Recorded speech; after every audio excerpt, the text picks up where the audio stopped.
Hi friends, welcome to Shinde jobs. இன்றைக்கி என்ன பார்க்க போகிறோம் அப்படின்னா, தமிழ்நாடு அரசு இந்து சமய அறநிலைத்துறையிலேருந்து வேலைவாய்ப்புக்கான அறிவிப்பு கொடுத்துருக்குறாங்க. அதுக்கான டீட்டெயில்ஸ் தான் பார்க்க போகிறோம். இதில் பார்த்தோம்னா பல்வேறு விதமான பணிகளுக்கான அறிவிப்புகள் வெளியாகி இருக்குது. இந்த பணிகளுக்கு அப்ளை பண்ணுறதுக்கான லாஸ்ட் டேட்டுன்னு பார்த்தோம்னா 5/10/2024 தான் அப்ளை பண்ணுறதுக்கான லாஸ்ட் டேட்டுன்னு சொல்லி கொடுத்துருக்குறாங்க. அப்ளை பண்ணுறதுக்கு ஆஃப்லைன் மெத்தட் தான் கொடுத்துருக்குறாங்க. அப்ளிகேஷன் ஃபார்ம் எப்படி ஃபில் பண்ணணும் அப்படிங்கிற டீட்டெயில்ஸுமே வீடியோவில் ஜாயின் பண்ணி கொடுத்துருக்குறேன். வீடியோ ஸ்கிப் பண்ணாமல் பாருங்கள். நம்ம சேனலை சப்ஸ்கிரைப் பண்ணி வச்சுக்கோங்க. ஆல் அப்படிங்கிற பட்டனை கிளிக் பண்ணிக்கோங்க. அப்போ தான் நம்மளோட வீடியோஸ் எல்லாமே உங்களுக்கு உடனே ரீச் ஆகும்.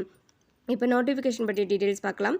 தமிழ்நாடு அரசு இந்து சமய அறநிலைத்துறை அருள் தரும் முத்தாரம்மன் திருக்கோவில் குலசேகரன் பட்டினம் வேலைவாய்ப்பு அறிவிப்பு. இது தூத்துக்குடி மாவட்டம் திருச்செந்தூர் வட்டம் குலசேகரன் பட்டினம் அருள் தரும் முத்தாரம்மன் திருக்கோவில் அமைக்கப்பட உள்ள மருத்துவ மையத்திற்கு கீழே குறிப்பிடப்பட்டுள்ள பணியிடங்களுக்கு தகுதியான நபர்கள் தேர்வு செய்து பணி நியமனம் செய்ய இந்து மதத்தினை சேர்ந்த தகுதி வாய்ந்த நபர்களிடமிருந்து நிபந்தனைகளுக்கு உட்பட்டு 5/10/2024 மாலை 5:45 மணிக்குள் விண்ணப்பங்கள் வரவேற்கப்படுகிறது அப்படின்னு சொல்லி கொடுத்துருக்குறாங்க. அப்ளை பண்ணுறதுக்கான லாஸ்ட் டேட்டுன்னு பார்த்தோம்னா 5/10/2024 மாலை 5:45 தான் அப்ளை பண்ணுறதுக்கான லாஸ்ட்டுன்னு சொல்லி கொடுத்துருக்குறாங்க. அதற்கு பின்னர் வரப்பெறும் விண்ணப்பங்கள் எக்காரணத்தை கொண்டும் ஏற்றுக்கொள்ளப்பட மாட்டாது. இதர விவரங்கள் அலுவலக நாட்களில் அலுவலக நேரத்தில் நேரில் தெரிந்து கொள்ள வேண்டும் அப்படின்னு சொல்லி கொடுத்துருக்குறாங்க. அடுத்து எந்தெந்த போஸ்ட்டுக்கு எவ்வளோ சேலரி ஃபிக்ஸ் பண்ணியிருக்கிறாங்க, எந்த மாதிரி குவாலிஃபிகேஷன் அப்படிங்கிற டீட்டெயில்ஸ் பார்க்கலாம். ஃபர்ஸ்ட் பார்த்தோம்னா மருத்துவ அலுவலர் அப்படிங்கிற பணிக்கு 2 வேகன்சி அனௌன்ஸ் பண்ணியிருக்கிறாங்க. இவங்களுக்கான வயது பார்த்தோம்னா 35 வயது வரை அப்படின்னு சொல்லி கொடுத்துருக்குறாங்க. இவங்களுக்கான ஒப்பந்த ஊதியம் பார்த்தோம்னா 60,000 சொல்லி கொடுத்துருக்குறாங்க. இவங்களுக்கான கல்வி தகுதி மற்றும் பிற தகுதிகள் பார்த்தோம்னா MBBS குவாலிஃபைடு கொடுத்துருக்குறாங்க. ரிஜிஸ்டர்டு அண்டர் TNMSC கொடுத்துருக்குறாங்க. அடுத்து இரண்டாவது செவிலியர் அப்படிங்கிற பணிக்கு 2 வேகன்சி கொடுத்துருக்குறாங்க. இவங்களுக்கான வயது பார்த்தோம்னா 35 வயது வரைன்னு சொல்லி மென்ஷன் பண்ணியிருக்கிறாங்க. இவங்களுக்கான ஒப்பந்த ஊதியம் பார்த்தோம்னா 14,000 சொல்லி கொடுத்துருக்குறாங்க. செவிலியர் அப்படிங்கிற பணிக்கான கல்வி தகுதிகள் பிற தகுதிகள் பார்த்தோம்னா TGNM diploma in general nursing midwives கொடுத்துருக்குறாங்க. அடுத்து பல்நோக்கு மருத்துவமனை பணியாளர் அப்படிங்கிற பணிக்கு 2 வேகன்சி கொடுத்துருக்குறாங்க. இவங்களுக்கான வயது பார்த்தோம்னா 40 வயது வரைன்னு சொல்லி கொடுத்துருக்குறாங்க. இவங்களுக்கான ஒப்பந்த ஊதியம் பார்த்தோம்னா 6,000 சொல்லி கொடுத்துருக்குறாங்க. இவங்களுக்கான குவாலிஃபிகேஷன் பார்த்தோம்னா 8ஆம் வகுப்பு தேர்ச்சி பெற்றிருந்தாலே போதும். அது மாதிரி தமிழில் எழுத படிக்க தெரிஞ்சிருக்கணும் அப்படிங்கிறத கொடுத்துருக்குறாங்க. அடுத்து சில நிபந்தனைகள் கொடுத்துருக்குறாங்க. அதுக்கான டீட்டெயில்ஸ் பார்த்துடலாம். இந்து மதத்தை சார்ந்தவராகவும் தமிழ்நாட்டை சார்ந்தவராகவும் இருக்கணும் சொல்லி கொடுத்துருக்குறாங்க.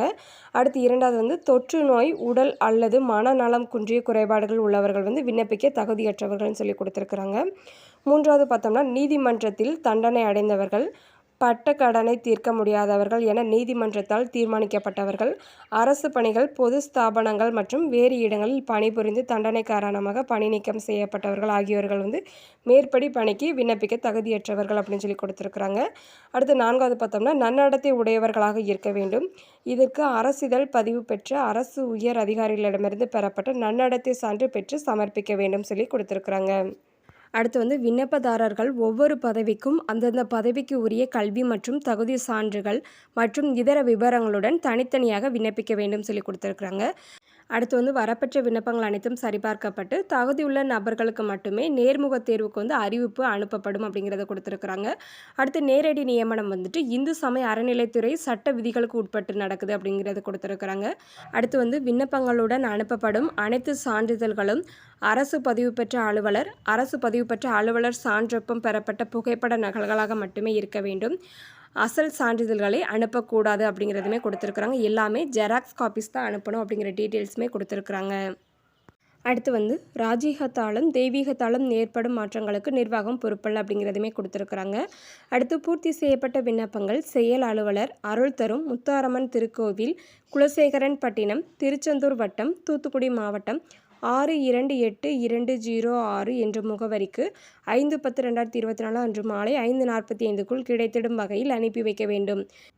விளம்பர அறிவிப்பினில் குறிப்பிட்ட கடைசி தேதிக்கு பின்னர் வரப்பெறும் விண்ணப்பங்கள், விண்ணப்பத்தில் உரிய பட்டியலில் முழுமையாக பூர்த்தி செய்யப்படாத விண்ணப்பங்கள், கோரப்பட்ட சான்றுகள் இணைக்கப்படாமல் வரப்பெறும் விண்ணப்பங்கள் எவ்வித பரிசீலனைக்கும் எடுத்துக்கொள்ளப்பட மாட்டாது, நிராகரிக்கப்படும் அப்படின்னு சொல்லி கொடுத்துருக்குறாங்க. விண்ணப்பங்கள் திருக்கோவில் அலுவலகத்தில் நேரிலோ அல்லது இந்த வெப்சைட் கொடுத்துருக்குறாங்க. அந்த HRCE அப்படிங்கிற வெப்சைட்லேயுமே நம்ம போய் டவுன்லோட் பண்ணிக்கலாம் அப்படிங்கிற டீட்டெயில்ஸை கொடுத்துருக்குறாங்க. இன்று இணையதளத்தில் அருள் தரும் முத்தாரம்மன் திருக்கோவில் என்கின்ற பெயரில் உள்ள பக்கத்தில் ஆன்லைன் மூலம் பதிவிறக்கம் செய்து கொள்ளலாம் அப்படிங்கிற டீட்டெயில்ஸுமே இதில் கொடுத்துருக்குறாங்க. அடுத்து அப்ளிகேஷன் ஃபார்ம் எப்படி ஃபில் பண்ணணும் அப்படிங்கிற டீட்டெயில்ஸ் பார்க்கலாம். இந்த இதில் பார்த்தோம்னா நம்ம எந்த போஸ்ட்டுக்கு அப்ளை பண்ணுறோம் அப்படிங்கிறத வந்து ஃபஸ்ட்டே மென்ஷன் பண்ணணும். அடுத்து வந்து புகைப்படம் கேட்டிருக்காங்க இல்லையா, இதில் வந்து ரீசெண்ட் டைமில் உள்ள பாஸ்போர்ட் சைஸ் ஃபோட்டோ வந்து இதில் பேஸ்ட் பண்ணணும். அடுத்து ஃபஸ்ட்டு பாக்ஸில் வந்து விண்ணப்பதாரரோட பெயர் கேட்டிருக்காங்க, உங்களோட பெயர் வந்து கொடுத்துருங்க. அடுத்து தந்தை பெயர் கேட்டிருக்காங்க, உங்களோட தந்தை பெயர் எழுதிருங்க. அடுத்து தற்போதைய முகவரி கேட்டிருக்காங்க, அதை கரெக்டாக ஃபில் பண்ணிடுங்க. அடுத்து பிறந்த தேதி மற்றும் வயதுக்கான சான்றிதழ் நகல் இணைக்கப்பட வேண்டும். இதில் வந்து மென்ஷன் பண்ணிவிட்டு அதுக்கான சர்டிஃபிகேட்டோட ஜெராக்ஸ் காப்பீஸ் வந்து நம்ம இந்த அப்ளிகேஷன் ஃபார்மோட அட்டாச் பண்ணி அனுப்பணும். அடுத்து 5வது கல்வி தகுதி வந்து நம்ம என்னென்னு கேட்டிருக்காங்க, அதுக்கான இதை ஃபில் பண்ணிவிட்டு அதுக்கான சர்டிஃபிகேட்கான ஜெராக்ஸ் காப்பீஸ் இருக்கும் இல்லையா, அதையுமே இதில் ஜாயின் பண்ணி அனுப்பணும். அடுத்து மதம் மற்றும் வகுப்பு கேட்டிருக்காங்க, நம்ம என்ன கம்யூனிட்டியை சேர்ந்தவங்க அப்படிங்கிறத வந்து இதில் மென்ஷன் பண்ணிவிட்டு அதுக்கான கம்யூனிட்டி சர்டிஃபிகேட் வந்து ஜெராக்ஸ் காப்பீஸ் வந்து அட்டாச் பண்ணி அனுப்பணும். அடுத்து அரசு பதிவு பெற்ற அலுவலரிடமிருந்து நன்னடத்தை சான்று இணைக்கப்பட வேண்டும் அப்படிங்கிறதுமே கொடுத்துருக்குறாங்க. இது எல்லாத்தையுமே கரெக்டாக ஃபில் பண்ணிவிட்டு கீழே ரீட் பண்ணி பாருங்கள். மேற்குறித்த விவரங்கள் அனைத்தும் உண்மையானவை எனவும் விண்ணப்பத்தில் குறிப்பிடப்பட்டுள்ள தகுதிகளை பெற்றுள்ளேன் எனவும் உறுதியளிக்கின்றேன் அப்படின்னு ஒரு டிக்ளரேஷன் கொடுத்துருக்குறாங்க. இதெல்லாம் ரீட் பண்ணி பார்த்துட்டு கரெக்டாக அப்ளிகேஷன் ஃபார்ம் ஃபில் பண்ணியிருக்கீங்களா, எல்லா சர்டிஃபிகேட்டும் ஜாயின் பண்ணியிருக்கிறீங்களா அப்படிங்கிறத பார்த்துட்டு உங்களோட சிக்னேச்சர் வந்து இதில் கொடுத்துருங்க.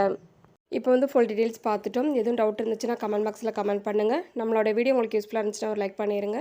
நம்மளோட வீடியோஸ் உங்களோட ஃபேமிலி அண்ட் ஃப்ரெண்ட்ஸ்க்கு ஷேர் பண்ணுங்கள், மேபி உங்களுக்கு யூஸ் ஆகலாம். நம்ம சேனலை லைக் பண்ணுங்கள், ஷேர் பண்ணுங்கள், சப்ஸ்கிரைப் பண்ணுங்கள். Thank you friends.